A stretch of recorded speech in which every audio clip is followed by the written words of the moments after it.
하나님께 가까이 함이 복이라.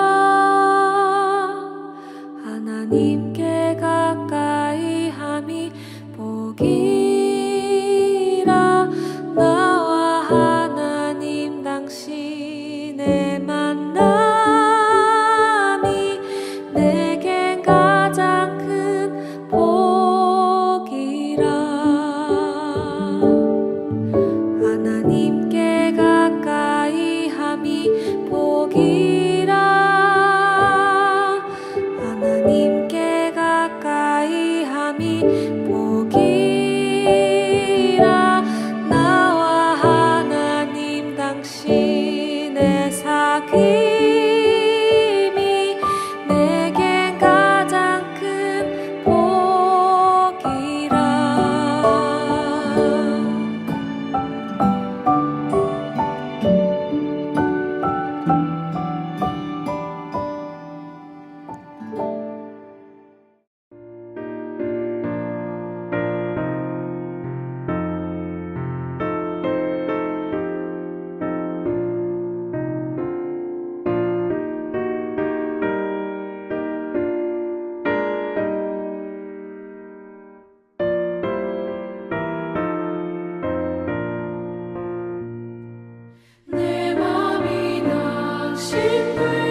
주님 다시 배울 날이 날로 날로 다가와 무거운 짐 주께 맡겨 벗을 날도 멀잖네 나를 위해 예비하신 모양집에 돌아가 아버지의 품 안에서 영원토록 살리라.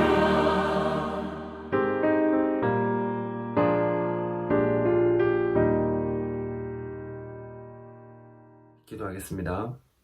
하나님, 오늘도 제멋대로 살아온 저희를 말씀 앞에 세워주셔서 감사합니다. 이 시간 말씀에 집중할 수 있도록 마음이 다른 것에 사로잡히지 않도록 붙잡아 주시기를 원합니다. 말씀의 거울에 나 자신을 볼 수 있기를 원하며 적절한 믿음의 반응을 할 수 있는 그래서 오늘 하루 중 가장 귀한 시간이 되기를 원합니다. 감사합니다. 예수 그리스도의 이름으로 기도합니다. 아멘.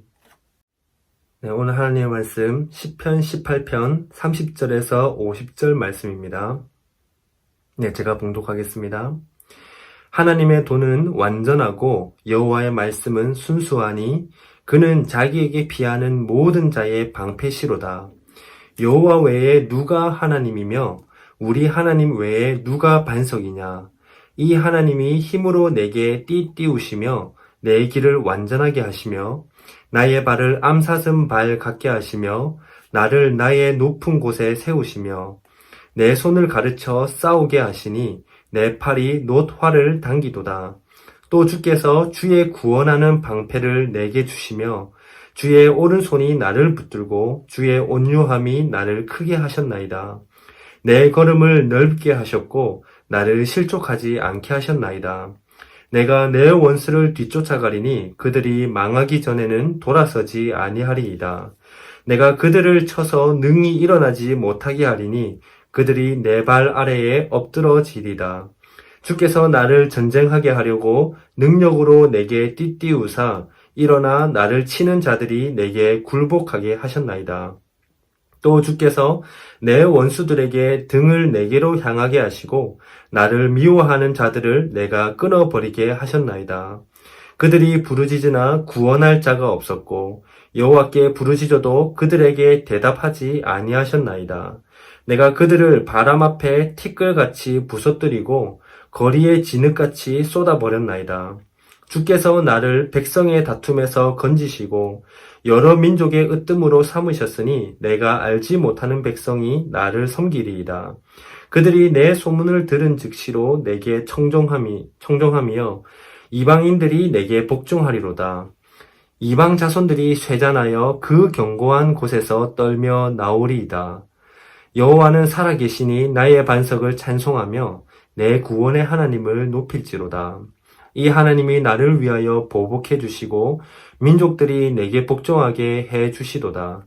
주께서 나를 내 원수들에게서 구조하시니 주께서 나를 대적하는 자들의 위에 나를 높이 드시고 나를 포악한 자에게서 건지시나이다. 여호와여, 이러므로 내가 이방 나라들 중에서 주께 감사하며 주의 이름을 찬송하리이다. 여호와께서 그 왕에게 큰 구원을 주시며 기름 부음 받은 자에게 인자를 베푸심이여 영원토록 다윗과 그 후손에게로다. 아멘. 반갑습니다. 혹시 퍼즐 맞추기를 해보셨습니까? 저는 500피스, 1000피스를 몇 번 해봤었는데 퍼즐을 맨 처음에 다 엎은 다음에 그 중에 아무거나 하나를 집어서 보면 이게 도대체 어디에 두어야 될지, 어떤 것과 연결될지, 그래서 어떤 부분을 이루게 될지 전혀 감이 잡히지가 않습니다. 이 한 조각만 보면 아무 의미가 없어 보일지 모르지만 이렇게 하나씩 모아서 연결하다 보면 어느새 이 퍼즐은 완성되게 됩니다. 다 완성시키고 나서 다시 처음에 짚었던 그 조각을 빼서 보면 어느 부분에 있는지, 어떤 위치인지, 또 무엇과 연결돼서 어떻게 되었는지를 한눈에 보게 되죠. 우리의 인생도 이와 같다고 생각합니다. 오늘 하루만 놓고 보면 어떤 의미가 있는지 전혀 모르겠죠. 그냥 반복되는 하루일 수도 있고, 그러다 무슨 일이 터진 그런 하루 정도일 수도 있습니다. 근데 오늘 다윗의 찬양을 보면 나도 하나님을 찬양해야지 라는 정도를 말하는 것이 아니라 나의 하루라는 조각을 이러한 조각들이 다 모여서 하나님께서 이끄시는 완성으로 맞추어지고 있는가 돌아보게 합니다. 오늘 본문 다윗의 찬양은 사무엘하 22장에서 다윗이 한 고백과 동일합니다. 그래서 본문 표제이면서도 사무엘하 22장 1, 2절에 여호와께서 다윗을 모든 원수의 손과 사울의 손에서 구원하신 그날에 다윗이 이 노래의 말씀으로 여호와께 아뢰어 라고 말씀합니다. 사무엘하 22장에서 이러한 고백을 한 것을 보니 다윗이 자신의 인생의 말년에 이 고백을 했다는 것을 알 수가 있습니다. 다윗은 지나온 모든 생애를 돌아보면서 하나님께 감사하고 찬양하고 있습니다. 다윗은 나름 지혜롭게 또 순간적인 판단으로 아등바등 그렇게 살아왔지만 하나님 앞에서의 자신의 모습은 추하고 연약하고 보잘것 없었다는 겁니다. 아마 저와 여러분의 고백이 이와 같을 겁니다. 그렇지만 하나님은 항상 신실하셨고 변함이 없으셨고 모든 상황에서 자신을 붙들어 주셨다고 찬양을 하고 있습니다. 여러분, 오늘 다윗의 찬양을 보면 하나님의 은혜를 엄청나게 경험했기 때문에 인생이 제법 좋았을 것처럼 보일 수도 있습니다. 그런데 다윗의 오늘 찬양에 이르기까지의 인생, 사무엘 상하에 상세히 기록되어 있는 다윗의 인생을 보면 험난한 인생을 살아왔습니다.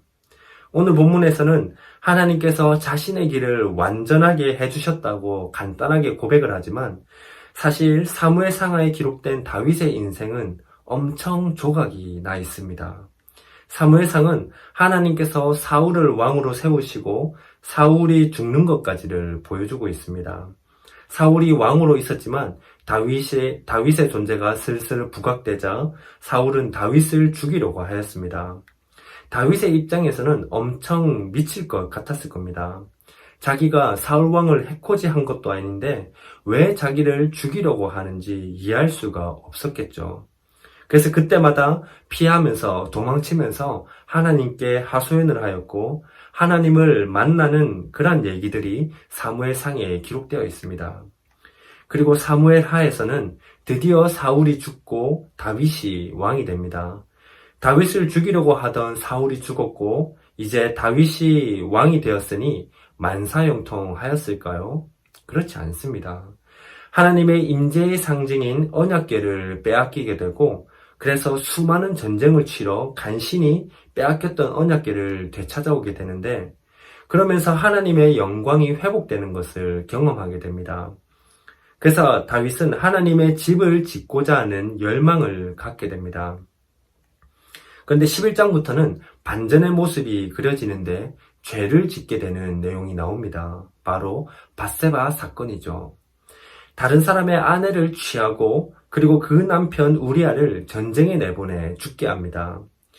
이후 아들 암논과 또 압살롬과 관련된 사건들, 즉 다윗의 자식들 사이에서 형제끼리 간음 사건이 생기고 형제끼리 살인하는 그런 사건이 생긴 것입니다. 다윗이 왕으로 있다 하여도 자식들의 타락과 자식들이 자신을 향한 배신을 겪게 되죠. 그 외 여러 가지 전쟁을 하는 것이 다윗의 인생의 전부입니다. 여러분, 인생은 이런 것입니다. 처음부터 끝까지 깨끗하게 찬란하게 가는 경우는 아마 없을 겁니다.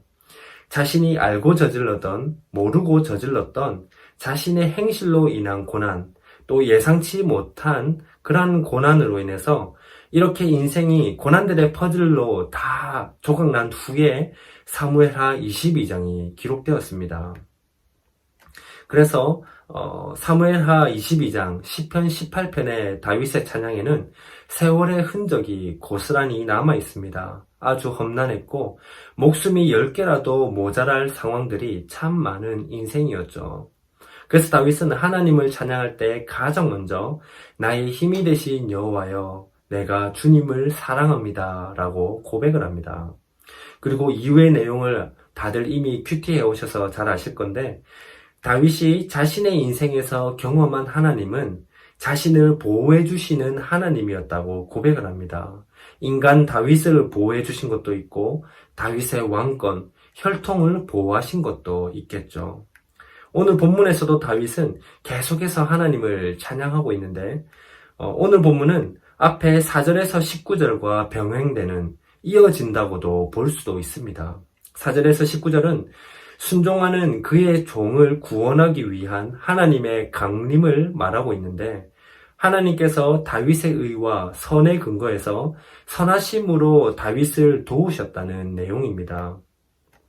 그래서 오늘 본문은 이것에 이어서 하나님의 도우심으로 하나님의 종 다윗에게 어떤 변화가 있었는지, 그리고 그 변화로 인해 다윗은 어떤 능력을 발휘할 수 있었는지를 찬양하고 있습니다. 다윗은 먼저 하나님의 도와 하나님의 말씀을 찬양하고 있는데, 하나님의 도는 하나님께서 자신의 백성에게 어떻게 역사하시는지, 하나님께서 역사하시는 방법에 대해서 말하는 것이고, 이어서 나오는 말씀은 하나님의 약속을 의미합니다. 즉, 하나님께서 다윗 자신에게 역사하시는 방법과 또 약속을 이루시고 약속대로 행하시는 그러한 모든 것들이 완벽하다는 고백입니다.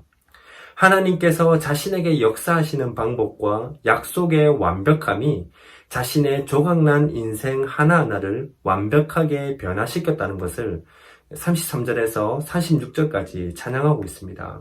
그 중에 다윗은 33절에 암사슴이라는 단어를 사용하고 있습니다. 푸른 잔디에서 뛰어다니는 사슴이라기보다는 바위나 절벽을 뛰어다니는 사냥, 가재를 의미하는 단어입니다. 즉, 불안정한 길에서도 넘어지지 않고 잘 달릴 수 있는 것을 표현한 것인데요. 자신의 인생이 늘 불안정했고 또 불확실했고, 그래서 그때마다 제대로 걸어갈 수나 있을까 싶었지만 그때마다 하나님의 능력과 보호하심으로 안정적으로 확실한 길로 뛰어가게 되었다는 다윗의 고백입니다. 다윗은 자신의 선택들이 완전한 선택인지, 자신이 만족할 만한 가장 좋은 선택인지 그 순간에는 알 수 없었을 겁니다. 아니, 오히려 후회했을지도 모릅니다. 왜냐하면 선택하고 나면 그에 따른 결과가 너무 자기를 힘들게 하였기 때문입니다. 만약 다윗이 사울의 딸을 아내로 맞이하지 않았더라면 사울과 그렇게 얽히지 않았을지, 자신을 죽이려고 하던 사울을 굴에서 만났을 때 그냥 사울을 죽였더라면 도망자 신세를 이제 면하게 되었을지. 그런데 다윗이 오늘 본문에서 찬양하는 내용을 보면 하나님께서 그때마다 자신과 함께 계셨기 때문에 하나님께서 불확실한 자신의 선택에 힘과 능력을 주셨기 때문에 자신이 실족하지 않았다는 겁니다. 다윗은 자신의 조각난 전 인생을 하나님께서 하나씩 끼워 맞추셔서 하나님께서 다윗 자신의 인생을 그리고 계셨던 완성의 모습, 자신의 인생의 퍼즐을 완성시키셨다고 고백하면서 하나님을 찬양하고 있습니다. 그런데 여러분, 다윗의 이 찬양에는 하나님의 백성이라면 반드시 나타나야 하는 모습이 담겨져 있습니다. 오늘 본문을 자세히 보시면 눈에 띄는 특징이 하나 있는데, 바로 하나님께서 다윗에게 행하시는 것과 다윗이 그것을 순종하는 것입니다. 하나님께서 다윗의 모든 순간마다 다윗에게 주셨던 것, 다윗에게 행하셨던 것, 다윗에게 은혜로 주셨던 것, 그리고 다윗은 그것을 깨닫고 그것을 가지고 순종하였던 것, 이 두 가지가 나오고 있습니다. 32절에서 36절에서는 하나님께서 다윗에게 힘을 주시고 또 그의 발을 암사슴 발 같게 하셨고 또 손을 가르쳐서 전쟁을 하게 하셨고 방패를 자기에게 주셨다고 고백을 합니다. 그리고 37절에서부터는 조금 다르게 표현하고 있는데, 다윗이 전쟁을 하도록, 적들을 끊어버리도록, 적들을 바람 앞에 티끌같이 부서뜨리도록, 그때마다 적절한 능력을 주셨고 그래서 다윗은 순종하였다고 합니다. 자기가 가지고 있는 발, 자기가 가지고 있는 손, 자기가 할 수 있는 전쟁이나 기술, 또 자기가 가지고 있는 방패, 그러한 것과 하나님께서 자기에게 행하신 것, 하나님께서 자기에게 주신 것, 이것이 대조된다는 것을 암암리에 표현하고 있는 것입니다. 그래서 다윗은 매 순간마다 살아계신 하나님을 경험할 수밖에 없었던 것이죠. 그때마다 자기가 가지고 있는 것은 너무나 초라하고 불확실하고 불안정하다는 것을 깨달았었고, 하나님께서 주신 것이야말로 자신의 인생을 완전하게 이끌었다는 것을 경험했기 때문에 하나님은 정말로 살아계신다는 것을 경험했던 것입니다. 성도 여러분, 우리끼리는 누가 맞다, 누가 틀리다, 누가 알려준 것이 더 좋은 방법이다, 그렇게 생각하면서 각자의 삶을 나름 바르게, 나름 만족하려고 하면서 최선의 방법을 선택하며 걸어가고 있을지도 모릅니다. 어찌 보면 확률 게임을 하는 것과 같습니다. 선택은 각자 자신의 몫인데 가만 보면 어떤 길이 더 좋을지 생각되는 확률에 의존하는 삶을 사는 것 같지 않습니까?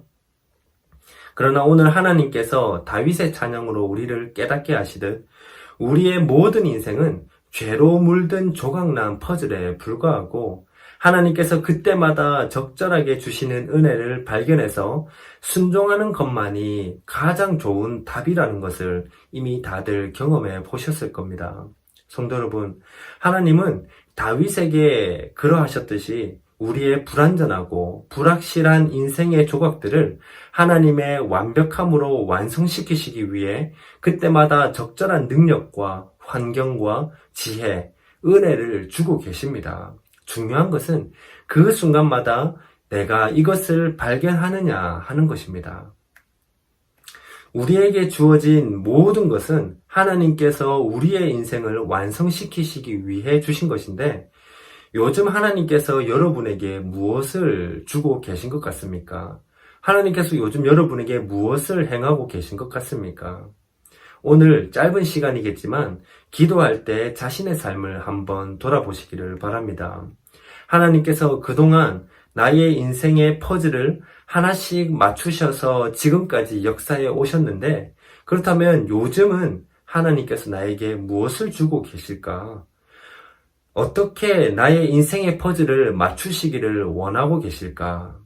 어떤 분에게는 시간을, 어떤 분에게는 물질을, 어떤 분에게는 인내하는 마음을, 어떤 분에게는 회개하는 상황을.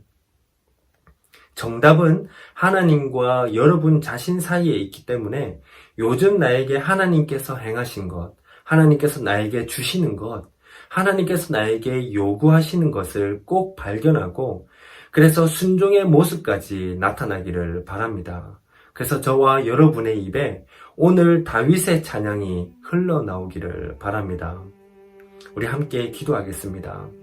지금까지 지내온 것, 하나님의 크신 은혜라는 것을 고백하기를 원합니다.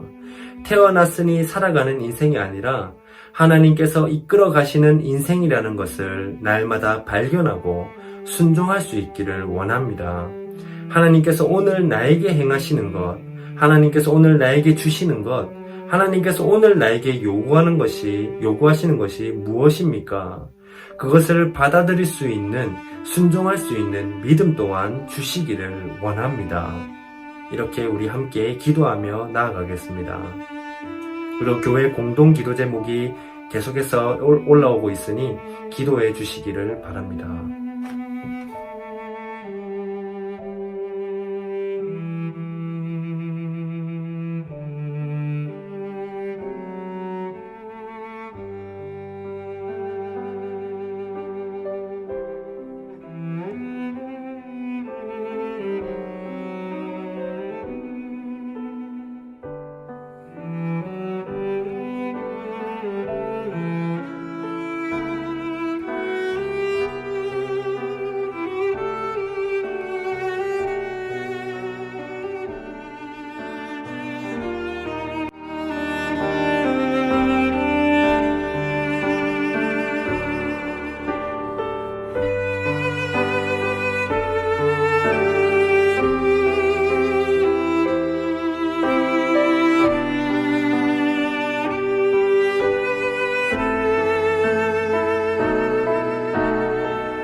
하나님께 가까이 함이 복이라.